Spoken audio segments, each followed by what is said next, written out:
થાઇલેન્ડમાં બે ભારતીય યુવકના અપહરણનો પ્રયાસ નિષ્ફળ રહ્યો.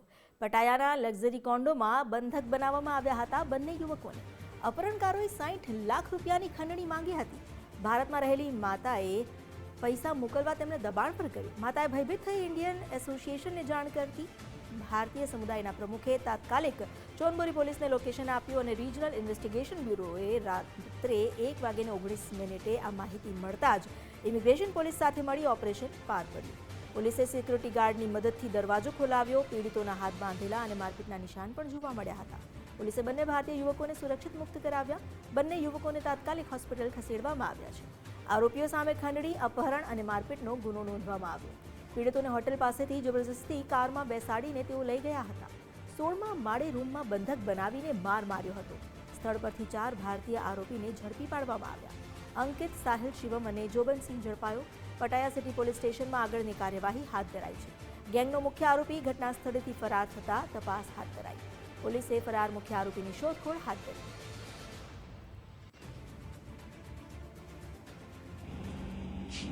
कौन सबका पहचानते हो? बैठ जाओ बेटा। तेरे को मारा? तेरे को ज्यादा मारा? कहीं लगी है? सुबह से ऐसे मारते थे भी। तू भी रोहतक से ही है ना, हरियाणा से? सर भिवानी। भिवानी से है। हाँ, तेरी मम्मी बात कर रही थी बाहर, मेरे पास सुबह से फोन आ रहे थे। हम लोगों ने किया। तू बेटा कहाँ से? लुधियाना से है ना?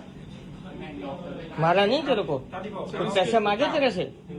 कुछ नहीं मांगा तो तेरे को किस लिए इधर बुलाया? सर ये मेरे साथ आया हुआ था।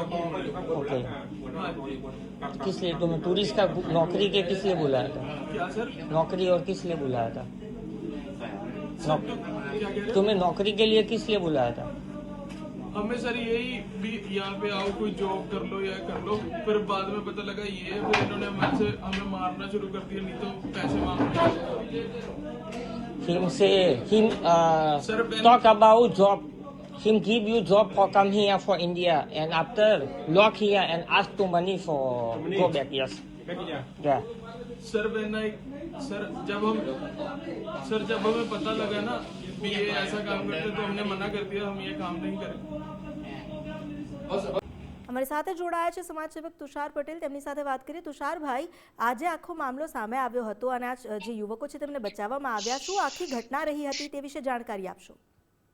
અમને 6 તારીખે લગભગ એના મમ્મીનો વાયો, કેમ કે મોસ્ટ ઓફલી કેવું છે થાઈલેન્ડમાં કઈ કેટલા પણ કોઈ કેસ આવા કંઈ પણ બનતા હોય છે તો અમે અમારી ટીમ ભારતીય ઇન્ડિયન કોમ્યુનિટી પતાયા છે. હું અને સુરેશ સાવલિયા કરીને ગુજરાતી તરીકે અમે પાઠ ભજવીએ છીએ અને ઓલવેઝ એક્ટિવ હોય છે. એટલે મારા સોશિયલ મીડિયામાંથી જો કોઈ આવી રીતે તકલીફમાં હોય તો અમને ગમે તે રીતે કોઈ ના કોઈ માધ્યમથી સંપર્ક કરતો હોય છે.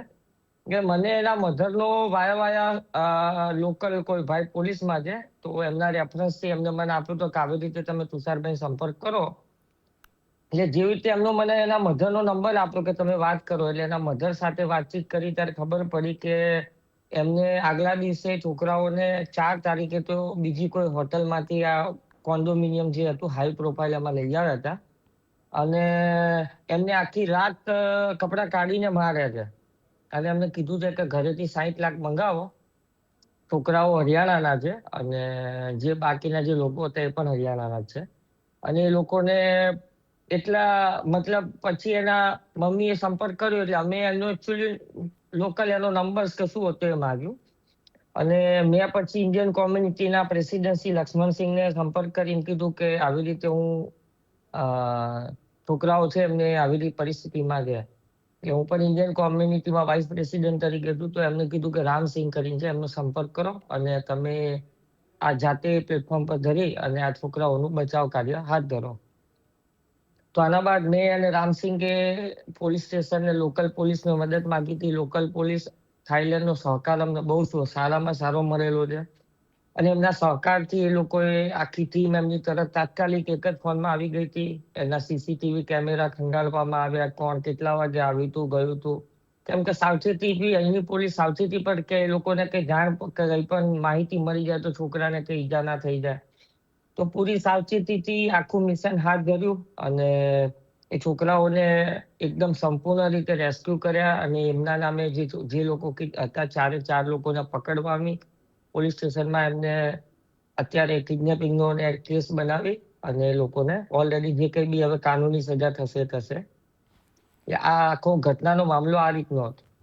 આજે બંને યુવકો છે જેમને અપહરણ જેમનું કરવામાં આવ્યું હતું અને જે 4 આરોપી પણ પકડાયા છે, તો એ અંગે કોઈ જાણકારી મળી છે? આરોપીઓને આ બંને યુવકનું જાણકારી ક્યાંથી મળી? શા માટે આ બંનેને જ ટાર્ગેટ કરવામાં આવ્યા? હવે એકચ્યુઅલી કેવું છે કે આ લોકો, હું વારંવાર જેટલી વખત સોશિયલ મીડિયામાં આવ્યું છું, આના પહેલા પણ 19 યુવકોને હું પોરબંદર વાળાઓને છેક મૂકી ગયો હતો રેસ્ક્યુ કરી. સેમ સિચ્યુએશન આવું જ છે. લોકોને મોટા પગારની લાલચ, નોકરી, આ એક એવા માર્ગે દોરી જઈ રહ્યું છે નવી પેઢીને કે લોકો જોતા નથી, તપાસ કરતા નથી અને આંખ બંધ કરીને ભાગી જાય છે.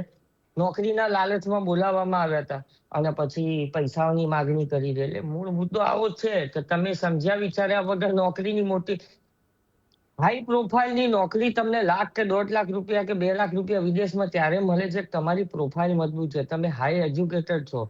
તમે લેબર વર્કની અંદર આવી એક્સપેક્ટેશન કરીને અને બહાર જાઓ છો તો આવા તો થવાના જ છે. જો તમે જાતે હવે જાગૃતતા નહીં આવે ને તો આ બધા કિસ્સા તો અવાનવા બનતા રહેવાના છે. જે આપે જે રીતે જણાવ્યું કે જે મોટી પગારની લાલચ આપીને, એવી નોકરીની લાલચ આપીને આ યુવકોને બોલાવવામાં આવ્યા હતા, તો જે આરોપી હતા તે જ એમાં સંડોવાયેલા છે કે આખું એવું કોઈ રેકેટ ચાલી રહ્યું છે કે એક જણ બોલાવે અને બીજો એને જ કિડનેપ કરીને એની પાસેથી પૈસા પડાવે? ના ના, એવું કશું જ નતું. હવે આમાં રેકેટ તો કોઈ બહાર આવ્યું નતું. આ લોકોને જનરલી નોકરી માટે બોલાવ્યા હતા અને નોકરી માટે બોલાવીને પછી એમને કેમ કે જો એવી રીતે એને જબરજસ્તી એના કોન્ડોમિનિયમમાં કેવી રીતે લઈ ગયો હોત તો CCTV high profile main road ઉપર આવી રીતે આવે. એટલે એ લોકો કોઈ જોબના બહાને જ આ લોકોને બોલાવ્યા પછી એમને કંઈક અનનોન વર્કની માગણી કરી હતી. એ છોકરાનું કેવું એવું છે, મને નથી ખબર, પણ છોકરો એવું જણાવતો હતો જ્યારે એને પકડો ત્યારે કે એને એવું કીધું કે તારે ગાંજો લઈને કેરીનું કામ કરવાનું છે. તે છોકરાએ ના પાડી દીધી. રિયાલિટી આવી છે. હવે છોકરાએ એટલે ના પાડી દીધી એટલે એ લોકો એને મારવા માંડ્યા અને કે કઈ નહીં, તારા ઘરેથી પૈસા મંગાય ને એની મમ્મીને ફોન કરીને કીધું જો તમે પૈસા નહીં મોકલો તમારા છોકરાને મારી નાખશું. એટલે પછી એ લોકોએ આપણો સંપર્ક કર્યો અને અમે બધા લોકો એને રેસ્ક્યુ કરીને બચાવ્યા. જે અહીં આપે જે વાત કરી છે, જે યુવકે ગાંજાની વાત કરી, તો પોલીસને પણ એ માહિતી મળી હશે. પોલીસે જે વિગતો મેળવી છે આરોપીઓ પાસેથી, તેમાં કોઈ વધુ એમની પાસેથી આરોપી હજી સુધી કોઈ એવી વસ્તુનો ઉલ્લેખ નથી કર્યો અને એમની ત્યાંથી કોઈ એવી વસ્તુ પણ શંકાસ્પદ મળી નથી આવી. પણ આ જે વાત છે, જે નામે જે છોકરાને રેસ્ક્યુ કર્યો એનું નામ પરાગ હતું. એ પરાગનું કેવું હતું કે અમને કોમ્પ્યુટરની નોકરીની વાત કરી હતી ને અહીંયા આવ્યા પછી આવા કામ માટેની અમને વાત કરી. અમે ના પાડતા અમારી સાથે આવો ઉગ્ર વિરોધ કરીને અમારી પાસે ખંડણી ઘરે માંગી એમ. જી તુષારભાઈ, આભાર અમારી સાથે જોડાવા બદલ. તો જે રીતની આખી આ ઘટના બની છે ત્યાંથી તુષારભાઈ પટેલે પણ એ જાણકારી આપી કે કેવી રીતે આ યુવકોનું રેસ્ક્યુ કરવામાં આવ્યું અને એમાં પણ સ્થાનિક પોલીસે કેટલી મદદ કરી આ યુવકનું રેસ્ક્યુ કરવા માટે.